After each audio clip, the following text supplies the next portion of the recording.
नमस्कार, मैं doctor Ajay Goyal, emergency medical officer, Goyal hospital, Faridabad. आज मैं आपको बताने जा रहा हूँ चोकिंग के बारे में। चोकिंग का मतलब होता है सांस की नली में कुछ फंस जाना या अटक जाना।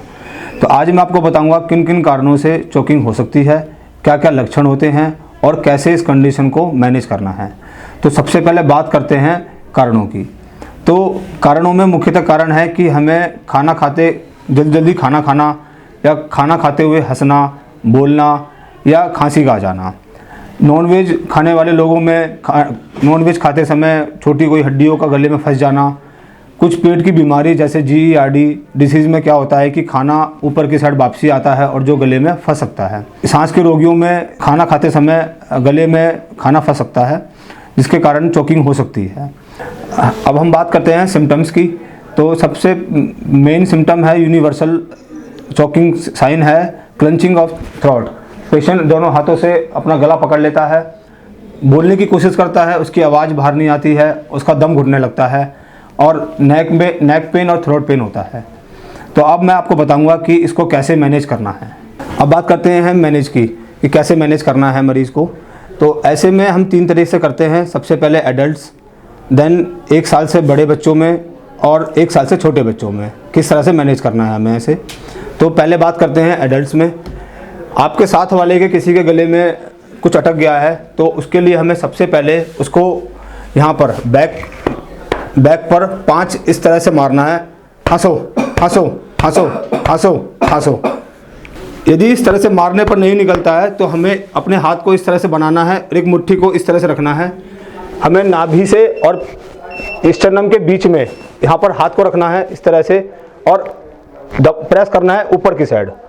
1 2 3 4 5 और ये हमें रिपीट करते रहना है जब तक पेशेंट का जो गले में अटका है वो बाहर ना आ जाए। और इसी प्रोसीजर को हमें करते हुए पेशेंट को हॉस्पिटल में शिफ्ट करना है ताकि उसकी जान को बचाया जा सके। अब बात करते हैं 1 साल से ऊपर के बच्चों में कैसे करते हैं। तो उसके लिए हमें सबसे पहले ये ध्यान रखना है कि हमें बच्चे की हाइट को मेंटेन रखना है अपने साथ। तो हम बच्चे की हाइट के अनुसार हम घुटनों पे आ सकते हैं। ऐसे बच्चों में चोकिंग होती है तो हमें सबसे पहले बैक पे 5 बार थप करना है। हंसो हंसो हंसो हंसो हंसो।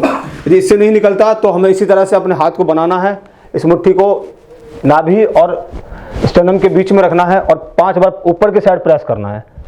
हंसो हंसो हंसो हंसो। और इस दौरान हमें बच्चे को खांसी करते हुए बोलते रहना है कि खांसते रहो खांसते रहो खांसते रहो। अब बात करते हैं 1 साल से छोटे बच्चों के लिए। 1 साल से छोटे बच्चे के लिए हमें बच्चे को उल्टा करके उसके बैक पर धीरे धीरे से थप करना है 5 बार और देन फिर बच्चे को सीधा करके उसके निप्पल्स के बीच में यहाँ पर उंगली से प्रेस करना है। हमें ज़्यादा तेज़ प्रेशर नहीं लगाना है, बच्चे के स्ट्रक्चर बहुत नाजुक होते हैं, ऐसे में उसको कोई बोन फ्रैक्चर नहीं करनी है। धीरे से उसको इस तरह से 5 बार दबाना है और बैक रब करते रहना है जब तक बच्चे की सांस ना आ जाए। अब मैं आपको बताऊंगा कि यदि आप रूम में अकेले हैं और आपके संग ऐसा चोकिंग वाला इंसिडेंस हो जाता है तो आपको किस तरह से उसको मैनेज करना है। उसके लिए आपको सबसे पहले ये है कि आपको तेज़ से खांसी करनी है बाहर की ओर निकालते हुए खांसी करनी है आपको इस तरह से। यदि इसके बाद भी आपको नहीं निकलता है तो मैं आपको बताता हूँ कि कैसे आपको करना है। आपका कफ करने के बाद भी अब आपका गले में फंसा हुआ खाना नहीं निकल रहा है तो आपको क्या करना है कि एक चेयर को दीवार से सटा लेना है और इस तरह से हाथ को रखना है, इस पर मुट्ठी को इस तरह से रखना है और हमें अपने वही नाभि और स्टर्नम के बीच में प्रेशर लगाना है इस तरह से। तो इस तरह से हमारा खाना बाहर आ सकता है जो गले में अटका हुआ है। तो इन चीज़ों को करके आप अपनी और अपने साथ वालों की जान को बचा सकते हैं। ऐसी किसी भी प्रकार की इमरजेंसी के लिए जो आपसे नहीं संभल पा रही है, आप हमसे संपर्क कर सकते हैं। Thank you.